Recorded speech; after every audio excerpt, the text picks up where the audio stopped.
Alright, so I haven't done a commentary in a while. I kind of screwed up my first attempt at this, so I'll try again. Again, it's going to be a ZvP because, as you guys know, this is the matchup I understand the most. And ironically, it seems to be the matchup that most of my friends are having the most trouble with. So I'm going to try to explain from both sides. Try to be as unbiased as possible. This is going to be about the third base. Protoss have an extremely hard time getting a third base in this matchup. A lot of them die doing it, and that's why a lot of them just do 2-base all-ins. They're just easier. Unless the Zerg all-ins you, then it's kind of just really simple to do a 2-base all-in because you get your natural for free. Anyway, as a Zerg player, what your goal is to get your 3 bases, hopefully 4 hatches if you can. I do know when you're first starting and trying to do this 3-hatch build, it's kind of hard to find the money to build your 4th hatch. Believe me, it is possible. If you practice it enough, it is completely possible to get that hatchery in. And your goal is to get your drone count up. So, but as a Protoss player going for your 3rd, you need to understand one thing. You cannot let the Zerg do whatever the hell he wants. That's not an option to you. You cannot just be like, I'm going to sit in my base, put down 4 gates, put down a robo, and then take this thing, and then put 2 gates here, and build a cannon here, and la-di-da, I'm going to be okay. You cannot do that. You need to do something. You need to do something. It doesn't matter what you do, you need to do something. Like, a really popular option right now is a 4-gate build. You use 5 chrono boosts on your cybernetics core, and then you have 4 gates, and it hits right around 745, 750 or so. And you just warp in tons and tons of zealots, and you hit this 3rd. And what happens is that comes in before layer even finishes, so roach speed isn't even on the way yet. He probably isn't even building roaches at that moment.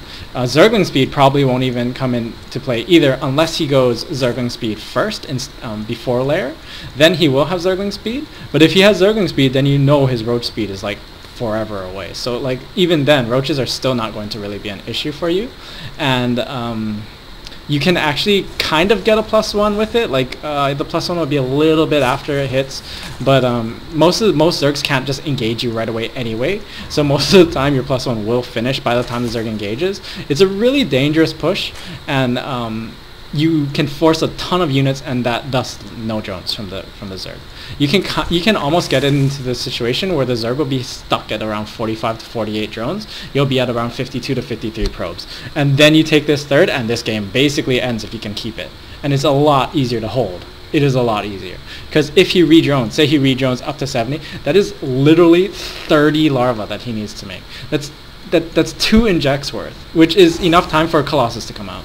Like just to put that into perspective, it's enough time for you to build a Colossus in that amount of time, just 1 Colossus. So realize it's a ton of time for you. You have chrono boost, you have a lot of gateways. You know, you can build a lot of defenses in that time. And remember, that's not even to attack. That's just to get the drones to get enough to start to attack.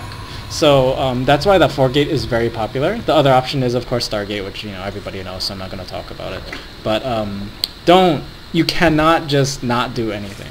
Also, what's kind of cute to do is just sending out, once this cybernetics core finishes, sending out 1 stalker, building 1 stalker and sending it out.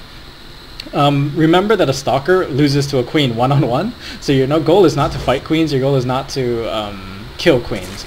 Your goal is just to make him not build 3 drones and instead build 6 lings. And I'm perfectly fine. Once you see that, run home. Very good. Maybe he builds 8 lings. Maybe he builds 12 if he just completely overreacts or holds down the Z button or something. And then, hey, huge victory for that 1 stalker. The 1 stalker won't even die because Zergling speed won't even be close. I mean, look. Say this is a stalker. Let's see how the build time is. 42. So it comes out 5 seconds after this sentry is going to come out. Okay, let's just assume that. So the stalker is going to come out when this hits 5. 3, 4, 5. Look at my gas. I haven't even started mining yet. I mean, the extractor's just popped out. Like he's not going to have Zergling speed. So you can just hidey-ho and run the stalker over and hope he overproduces lings. It's a really good way to kind of keep the drone count down with no pressure on or with no weakness. So in this game, what you're going to see is a guy who is not going to pressure me. You can just watch this drone count, see what happens. As a Zerg, your first 100 gas should generally go to lair, first 100 to the lair. At 7 minutes to 7:30, you can go Roach War and Evo Chamber. I'm kind of tending towards building around 7:30, though that is greedy. And if they do that 4-gate thing, which remember hits at 7:45, you will not have roaches for it. It's very, very hard to hold without roaches. Sometimes I do just lose this third base, and sometimes I honestly lose the game because of it. It's a really strong build. If you take out this third and you do that, you feel on top of the world. But remember, if you do that, don't take this third too quickly, please, because you might be opening yourself up to some sort of an all-in. A lot of Zergs, when they lose their third, will just be like, well, got all in.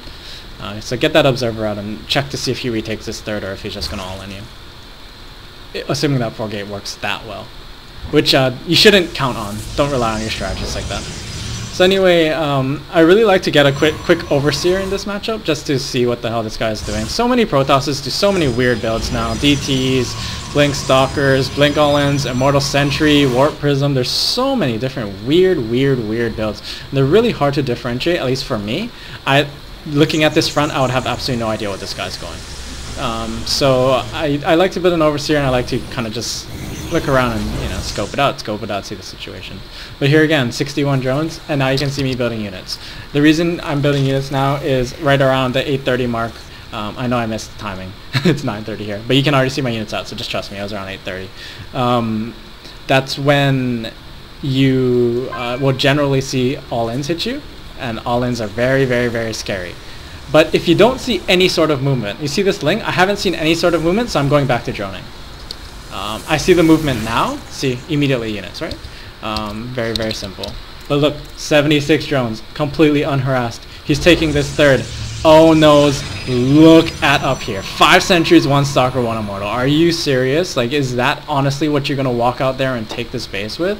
Like, how can Protoss be complaining about doing things like this? This is inappropriate. And as a Protoss player, you have to realize that this is inappropriate. He cannot hold this. And I'm going to realize that immediately. When I see it, I see these 5 sentries and this immortal, I know immediately this is inappropriate. And here we go. Away we go. So here we go. What is my goal here? What would your goal be? Think about it. I have 9 roaches here. I have, what, 26 lings here. You see 5 sentries, an immortal, and 3 stalkers warping in. What is your goal? My lings could click here. I don't think I would kill it though. My goal is to kill the gas units. The immortal and the 5 sentries. The 3 stalkers I don't care too much about. That's my goal. So you'll see me try to target it down. These force fields do make it hard, but I mean, like, he's just overlapping right now. These are panic force fields. And eventually, look, he loses all his gas units. Once he loses his gas units, happy to leave. Happy to give it up. My goal, I accomplished my goal. I lowered his gas count. I lowered his unit count. I bet you any Protoss player watching right now is cringing right now at that loss. That's really bad for him to lose 5 sentries, an immortal, and 3 stalkers for lings. That's really bad for him. In fact, I would almost say that puts him in an unwinnable position. Look at look at the pops. Here we go. Look at the army, 86 to 44. Of course. Remember, roaches are pop heavy in army, but still. And here we go again. Let's look at Peanut Butter's vision here.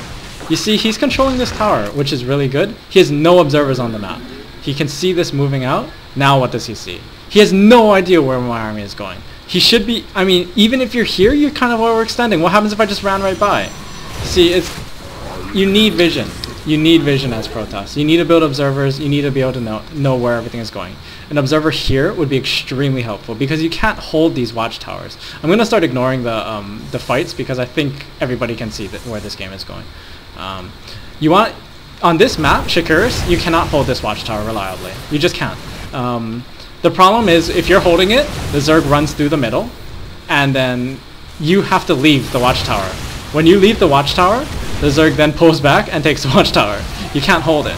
So you need an observer here so that you will have vision, and you want an observer at the rally point. And it's really easy to find a rally point. Look where all of the overlords are. It's really easy to find a rally point. So that's your goal. You want observers at the rally points. You want an observer in key locations, and then from there you want to block off chokes. Gateway, cannon. You want to block things off so he can't get surrounded like this. Just like A moves around. Like that's really bad. And again, you can't do this build without putting pressure. The drone count is just ridiculous. No matter what the probe count is, the drone count is ridiculous. So that is my tutorial on the 3 base play, and I will try to put one up for an all-in next so that you will see the differences in the 2 plays, and again, my thoughts and opinions on that. Okay, GG.